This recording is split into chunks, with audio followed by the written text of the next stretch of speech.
Networking and marketing made simple is for you, the business owner who has a product, a service, or a message that you believe in. My name is Scott Aaron, and each week we'll take a behind-the-scenes look into the real-world marketing and networking tactics and strategies for getting what you have in front of you to a lot more people. Thanks for spending time with me, and now let's get started.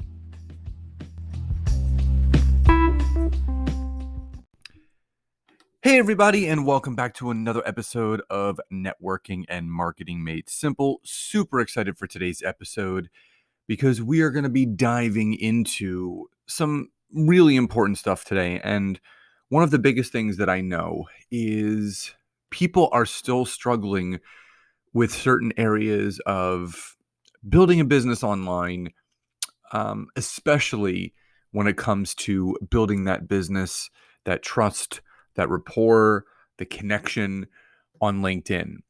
So we're going to be talking about the 3 ways to build better rapport with your connections on LinkedIn and how this can be done in a very streamlined and easy fashion. So there's some questions that always come up. You know, how do I create better connections with my network? How do I engage my new connections in a better way? How do I message my connections in a way that builds trust and rapport instead of selling and pitching? And what I'll say is these are all very valid questions. And I can actually relate to each and every one of these myself, because when I first started using LinkedIn back in 2013, I really had no clue what I was doing, nor did I know the proper way of how to network with people on the platform. But as in anything that you practice, over time, I figured out what works and what didn't work. A lot of life and business are absolutely trial and error, and that's a good thing. You know, we have to go through all of what we have to continue to go through in order to find out what it takes in order to succeed. It's not clean cut. It's not clear and simple. Sometimes you have to go through those ups and downs. And I can tell you this one thing for certain: the less that you pitch and sell and the more that you connect genuinely, the more rapport will be built and the better of a connection you will have with those people that you're looking to connect with on LinkedIn. This is the one foundational thing that I learned as I traversed LinkedIn, 8.5 years ago. The less I focused on the sale and the more that I focused on the relationship I was looking to build, the better of the result that I was getting. So here are the 3 simple ways to build rapport with your LinkedIn connections. The first is produce value-added content week after week. You know the quote, you have to give in order to get, or give more to get more, or give without expecting anything back in return. The money shows up when the impact is felt. That is the absolute truth. No matter how you phrase it, it all comes back down to how much value are you absolutely leading with. On LinkedIn, you have to take that stance of providing value-added content on a weekly basis, at least 3 times per week, and making sure that that content leaves people better. It's giving them free tips on what they can do. It's allowing that person to move their business forward without ever giving you a dime into your business. Instead of chasing the mighty dollar, give as much value as you can each week in the form of thought-provoking posts, engaging videos, educational newsletters. Over time, this will absolutely help you bridge that gap between the problems your ideal clients are having with the solutions that you can provide for them in order to grow their business. Simple, and I've talked about this before, that simple how-to or list posts are a great way of pouring value into your network. Don't overthink this process. That's the one thing that I've come to realize. The more that you overthink it, the less likely you're going to do it. Just give. As often as you can give, and the more frequently you can do that, you will watch it all come back to you tenfold. I can promise you that. So the second thing is message people with the intent to connect, not the intent to sell. Now, this is a growing issue that has been bothering many people on LinkedIn for many years because people are just tired of being pitched and sold to. So what I can tell you is, and I've gone over this before in previous episodes, but it's never a bad thing to go over it again. I have this simple framework around the proper way to message people.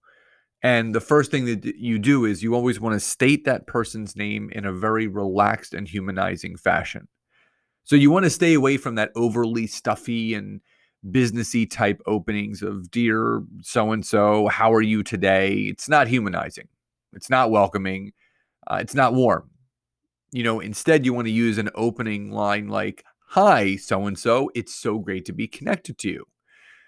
What is great about this opening statement is that it is relaxed, it is warm, it is welcoming. You always want to bring that new connection that you're messaging for the first time closer to you instead of pushing them further away. The second thing is create an organic and real connecting point between you and the person that you're messaging. This brings up a question I often ask myself, and I'm sure others do as well, is why would you message someone that you have no connecting point to? There are tons of coaches out there that push that spray and pray method where you're just messaging as many people as you can with no regard to any actual connecting point to that person, which never works. And we've all gotten these 18 paragraph long drunk log messages that we just want to delete immediately. And that comes from that spray and pray method. What allows people to create more of a connection offline through phone calls or Zooms or however you're looking to connect is the way that we create that organic bridge from yourself to the other person. You want to make sure there's a clear and an apparent connection between the two of you. You don't want to just talk to anyone where there wouldn't be that relatable connecting point from the onset of that connection. For example, if you're a business coach that your zone of genius, or you specialize in helping other business coaches create more success online with a course that you've created, a program that you have, or even just one-on-one coaching, then you want to use that connection point, as I stated before, to bridge that gap between you and that other person. So you can say something like this. Hey, so-and-so, it's so great to be connected to you. I noticed that we both shared a background in both being business coaches, and it would be great to hop on a call or a Zoom if time allowed to learn more about each other's businesses and how we can best support one another here on LinkedIn. That's simple. What this does, it allows you to state that obvious connection point between you and the other person. And when such a message is read, it will really hit home and spark that connection where that person feels like they're getting spoken directly to, and they're going to want to obviously engage back with you. Again, you want to raise the level of connection and you want to lower the wall of resistance. Now, the final thing that you're going to do is you're going to finish with a simple CTA or a call to action. My simple motto has always been, and it will continue to be, questions lead to answers and statements lead to nowhere. If I was just to finish that message with, "Hey, let me know when's good for you," well, guess what? They're never going to let me know because I haven't asked them. But if you finish that message with a simple question like, "When would be the best day and time for us to meet over a Zoom or a phone call?" Now you're asking a direct question, which will prompt a direct response. You have to ask to get. You have to ask in order to get. So use this framework to create and craft your own organic and authentic message that connects you to that person that you're looking to build a long-standing business relationship with. No more selling, double down on the connecting. Now, the third and final thing is when you do get on that call, don't pitch or sell. Get to know the other person first and foremost. Now, we have two ears and one mouth for a reason. So when you become a better listener and a better question asker, you'll become a better connector. You're not looking to talk someone's ear off when you have them on a call. You're looking to build that trust, that connection, that rapport. And one of the best ways to do that is have that person to start talking about themselves first. This gives them the opportunity to share their story. So you can actually pay attention to that, as I mentioned, and you can see if there's any overlap with what you do to what they do, where you can let that connection start to organically form and connect the dots back to your story based on what they've already shared with you when it's your time to talk about yours. Once each of you have then shared your stories that overlap, that connect to one another, you want to then move that conversation into where you're sharing the passion behind what you do. People always want to know more about why you're doing what you're doing, as opposed to, what it is that you do. They love hearing the why.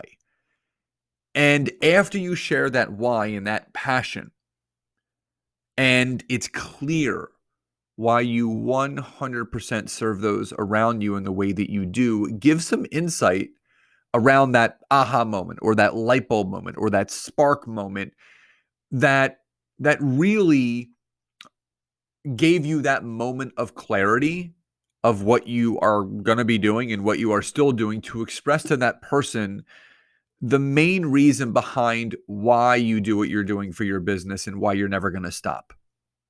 And after you share that, so it's their story, it's your story, your passion, your aha moment, you want to finish with a simple call to action to see if any work can be done together collaboratively, or if there's any potential interest in what you can do as it pertains to how you can help them in their business, or just a simple collaboration.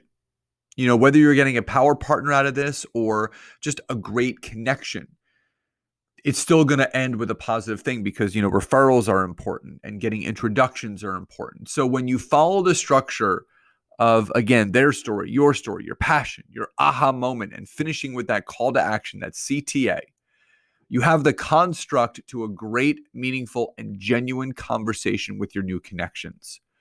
So again, in order to build that better rapport with your connections, make sure that you're producing that value-added content week after week, at least 3 times a week. Make sure that you message people with the intent to connect and not to sell. State their name. Create that bridge between you and them. Finish with that call to action. And when you're on that call, don't sell or pitch. Get to know the other person first and foremost, right? Let them share their story. Connect your story back to theirs. Share your passion behind what you do, that aha moment that has you continuing on this path, and then a simple call to action to see where the conversation can go. So again, building that rapport is so beyond important. And these are 3 simple ways of how you can do it on LinkedIn. So I hope you found today's episode helpful. Please enjoy the rest of your days, and I'll talk to you next time. Bye, everyone.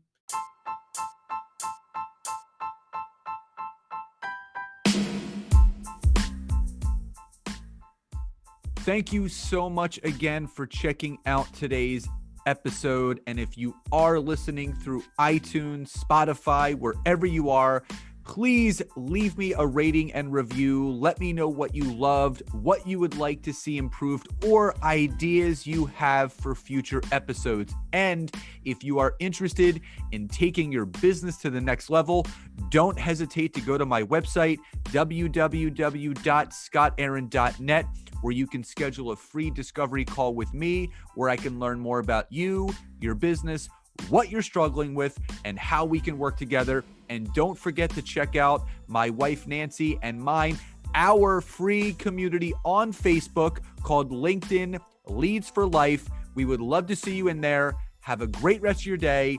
And thank you, everyone, for your support. Grateful for each and every one of you.